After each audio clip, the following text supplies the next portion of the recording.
Alright, so very very demure. Hindi, sobrang chill lang nitong video na to. Parang ano lang tayo guys, kwentuhan lang tayo. Share ko lang yung experience ko dito sa first foldable phone ko. Ito ang Samsung Galaxy Fold 6.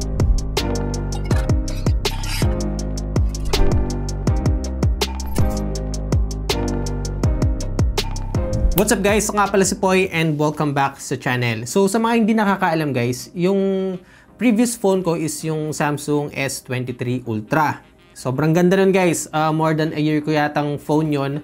Wala akong masabi. Performance, display, camera. Solid sa camera yun guys. Talagang yun yung naging reason or dun ako nahirapan na makapag-decide no kung magpo-fold ba ako or mag-stay ako sa S23 Ultra. And obvious naman guys kung sino yung nanalo. Itong Fold 6. Marami rin akong kinonsider bago ko i-give up yung S23 Ultra dito sa Fold 6. Lalo na guys, yun nga, yung camera niya, yung S Pen, madalas kong ginagamit yun kapag nag-screenshot tsaka pag nagsusulat ako. And one of the main reason, unang-una sa lahat guys, yung pagkaka-design ngayon dito sa Fold 6, very refined, parang napaka-mature, professional ng itsura niya. And actually, kailan ko pa kinuha to? Siguro may 3 months na or magti 3 months na, pero kapag tinitignan ko tong phone, talagang na-amaze pa rin ako sa itsura niya. Now, out of many foldable phones ngayon na nasa market, ito pa rin Fold 6 yung pinili ko dahil number 1, durability. Yung front screen nito and yung back niya, protected ng Corning Gorilla Glass Victus 2, and then meron siyang aluminum frame,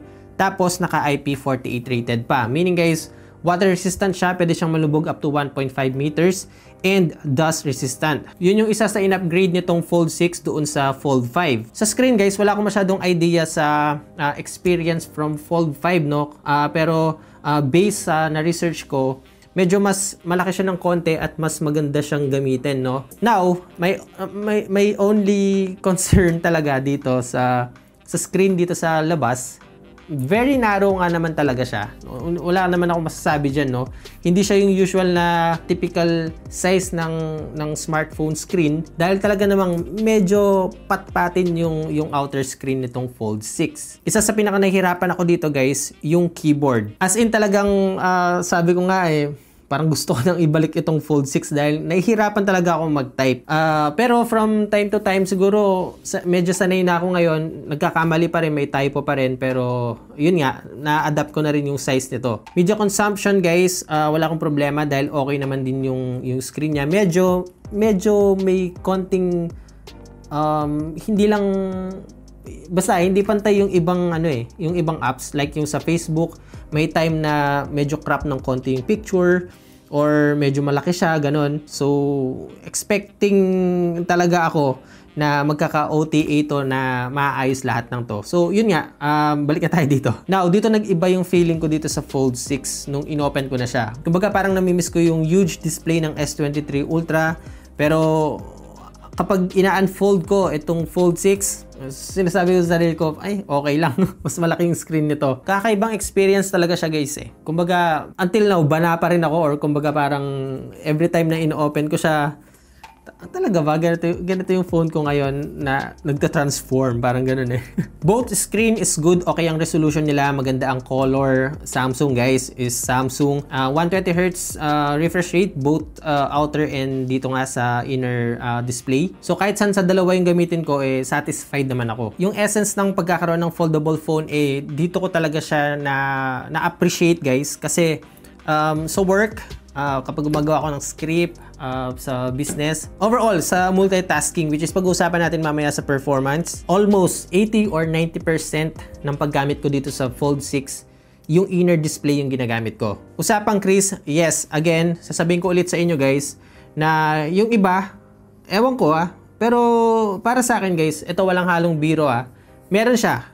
Makikita nyo, visible talaga yung crease dito sa gitna. Pero kapag ginagamit mo na yung phone, makakalimutan mo talaga na meron siya sa gitna. As in, para siyang magic na bigla na lang mawawala. Pero of course, again, kapag tinignan mo na naman siya, makikita mo na naman, mapapansin mo na naman siya. Madami nagko-comment guys na merong mas better na foldable phone na almost invisible or wala ng crease sa gitna. Yes, tama naman yun, pero hindi naman ako into that feature Nasa software side ako guys, kaya itong Fold 6 pa rin ang kinuha ko.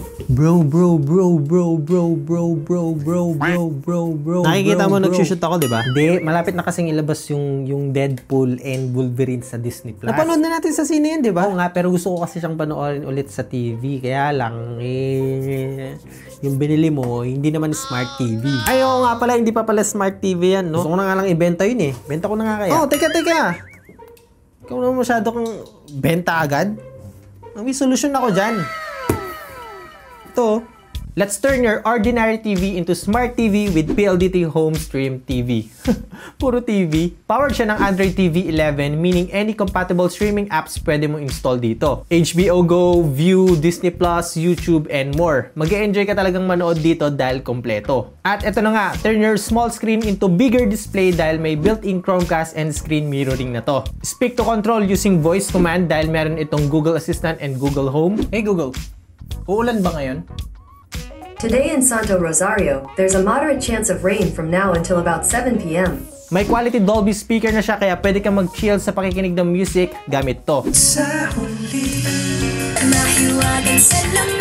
Overall guys, itong Stream TV ay isang all-in-one entertainment device na pwede mong ma-avail for just 229 pesos per month for 24 months on top of your PLDT Home subscription. If you want to learn more, go to pldthome.com/streamtv. Saan na nga ba kasi tayo?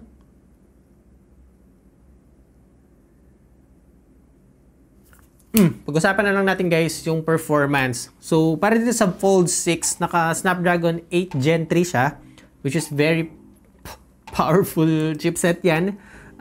Flagship chipset yan guys. And then, meron siyang 12GB of RAM. Meron tayong 256, 512, and 1TB na variant. 512 yung kinuha ko guys dahil ito yung pinaka-sweet spot para sa akin. Hindi ako bitin at hindi rin masyadong mataas, or yung 1TB kasi medyo pricey siya eh. Honestly speaking guys, never ko pang pinanglaro itong Fold 6. So hindi ko pa alam talaga yung performance niya, kumusta yung, alam niyo yun kasi ganito yung screen eh. Very unusual. So kumusta siya sa gaming? Let me know guys dyan sa comment section kung gusto nyo gawan ko siya ng separate video na para lang sa gaming, kumusta yung experience sa Fold 6. Comment kayo. Pero nabanggit ko na sa inyo kanina to guys, sobrang very pa. Sobrang useful guys ng multitasking dito. Actually, pwede tayo mag-setup dito ng 5 apps na sabay-sabay na naka-open dito sa inner display niya. Pero, hindi ko na siya ina-advise na gawin yun kasi nga, sobrang liliit na lang ng content na makikita nyo. So, ang madalas kong ginagamit guys, dalawa lang. Ito, madalas ko talagang ginagawa to, yung isa notes, at tapos yung isa browser. So habang nagre-research ako ng mga pwedeng gawin, mga script, ganyan, dun sa isa naka-open yung Google Docs. May times naman guys dun sa business namin na nagde-deliver, yung isa naka-open Lalamove, and then yung isa naka-open naman yung Messenger, Viber, ganyan. So nakikita ko na yung address niya, at the same time pwede ko na siyang i-search doon sa Lalamove. Basta very useful siya para sa akin guys. Next, pagdating sa performance nito, Galaxy AI. Ito talaga guys, walang halong biro. Hindi ako fluent sa English. Dalang kati ng ilang magkakapera ata ako. Hindi talaga ako fluent sa English. As in talagang pag nausap mo ko ng harapan, mag-stutter ako or mag-iisip ako na pwedeng sabihin. At sabihin ko na sa inyo guys, gumagamit ako ng Grammarly. Para alam niyo yun, ma-check ko lang kung tama yung grammar ko. So gumagamit ako ng mga ganong klaseng tool. Now, hindi ko na kailangan magbayad ng third-party software or app para lang doon. Dahil meron nga itong Galaxy AI. Sobrang na-appreciate ko guys dahil built-in na siya. Sa Samsung keyboard, meron tayong icon lang na i-click. Pag kinlik nyo yun guys, meron tayong composer, writing style, spelling, and grammar. Guys, sa lahat ito mapa-browser, sa Messenger, email, Gmail, lahat. Andyan pa rin yung circle to search, which is, sabi ko nga parang hindi ko naman siya magagamit, pero alam niyo yun, may times din pala na magagamit natin siya. Like for example, may hinahanap kasi akong sapatos at nakita ko siya sa isang picture. Hindi ko alam yung pangalan ng sapatos na yun, pero bigla ko naalala may circle to search pala itong Fold 6. So yun, binilugong ka lang and then yun, lumabas yung model ng sapatos. Yung bagong AI feature nito, yung Sketch to Image, Eraser and Portrait Studio. Very useful din sila guys. To the point na pwede ka mag-compose ng original content, no, doon sa picture na yon. Masaya siyang gamitin dahil yun nga, nakakapag-compose ka ng mga image na from your own imagination, and then yun, gagawin niyang mas refined na image. Marami pa actually, pero yun lang talaga yung madalas kong ginagamit dito. Yung composer writing style, spelling and grammar doon sa keyboard niya, at yung circle to search. Now, when it comes to camera, nothing special guys. Maganda ang camera nitong Fold 6. Marami lang nagsasabi dyan na pangit siya dahil galing sila sa flagship phone na may magandang camera. Like for example, sa akin, sinacrifice ko yung quality ng camera ng S23 Ultra para dito. Lalo na yung zoom nun, sobrang ganda, pati yung video and yung overall picture. Pero kung hindi ka galing doon, ma-appreciate mo yung ganda ng camera nitong Fold 6. Una sa lahat guys, pwede tayo mag-shoot ng 8K 30 FPS sa main camera. Pwede tayo mag-shoot ng 4K up to 60 FPS sa main, sa telephoto and ultra-wide. Lahat ng yon, ultra-wide, main camera and yung telephoto, meron siyang OIS. Yung pinaka-concern ko lang guys sa image quality niya is medyo nasa softer side siya at medyo kulang siya sa color, I think. Nasa natural looks pa rin yung image, pero to the point na medyo nakukulangan ako. So, minsan ini-enhance ko lang siya bago ko siya i-post. Yun lang naman, pero eto advantage sa merong foldable phone, pwede mong ipang selfie or pwede mong gamitin na parang front camera yung main camera, ultra-wide or yung telephoto nitong Fold 6. Not usable talaga. Hindi ko siya i-recommend na ipang picture nyo yun nasa inner display dahil yung sa ano siya under display kasi yung camera nito, so very washed out talaga yung image. So hindi ko siya ginagamit kahit kailan. Madalas itong front camera kapag nagmamadali ako, pero madalas main camera at yung ultra-wide yung ginagamit ko. I think yun na yun. Medyo humaba yung video na to na dapat dapat 8 minutes lang to eh. Pero yun nga guys, preference pa rin ng tao kung anong trip nila. Trip ko mag-foldable this year eh. So, okay naman itong Fold 6 para sa akin. Now, kung may opportunity na makapag-test ng ibang foldable phone para, alam niyo, mapag-compare ko, alam niyo yung sinasabi ko dyan, mga brands na pwede nating i-test. Pero I'm happy. Happy ako sa naging decision ko doon sa S23 Ultra. Actually guys, dapat mag-S24 Ultra ako. Pero in-skip ko yun dahil almost similar lang naman yung...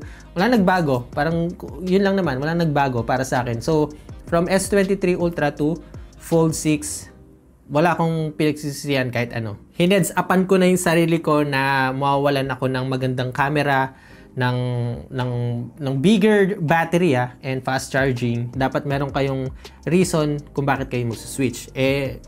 Meron akong reason ba't ako nag-foldable phone. At yun na nga yung mga nabanggit ko sa inyo kanina. So, yeah. Pagod na akong magsalita. Bukas naman. Okay? Ganito muna sa ngayon guys. Ako nga pala si Poy. Unboxing anything just for you. Mag-foldable phone ka na.